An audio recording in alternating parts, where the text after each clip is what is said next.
మీకు simple and ఈజీగా mint పచ్చడి చూపిస్తా. పుదీనా పచ్చడి. దానికి ఇవి పచ్చిమిరపకాయలు అండి. ఇవి మన తోటలో ఉన్నాయి. రెడ్ వేసాను, గ్రీన్ అయినా వేసుకోండి. టమాటా కూడా మీ చాయిస్. ఎక్కువ కావాలి పిల్లలకి ఫ్లేవర్ తక్కువ కావాలంటే మింట్ తక్కువ, ఇది ఎక్కువ. లేదు మింట్ ఫ్లేవర్ కావాలంటే మింట్ ఎక్కువ వేసుకోండి. మన తోటలోది మింట్ చూపిస్తా. కడిగి పెట్టుకున్న మింట్ వేసేయండి. మీకు ఎంత కావాలంటే అంత. కొంచెం సాల్ట్, సెసమీ సీడ్స్ ఒక 2 స్పూన్స్ వేసుకోండి. 2 గార్లిక్, ఇది తినని వాళ్ళు తీసేయండి. కొంచెం క్యూమిన్, జీలకర్ర. మీకు ఇంకొక ఐడియా చెప్పిన, ఇవన్నీ కలిపి కుక్కర్లో వేసి ఒక విజిల్ తెచ్చుకొని కూడా చేయొచ్చు. కొంతమంది దీంట్లో ఆనియన్ వేస్తారు. నేను ఈరోజు నువ్వులు వేసా కాబట్టి నో ఆయిల్. మూత పెట్టి ఒక 2 మినిట్స్ ఉడకనివ్వండి.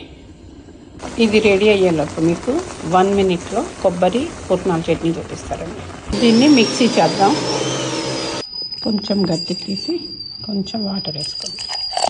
టిఫిన్కి ఇది మింట్, అన్నంలోకి పుదీనా చట్నీ.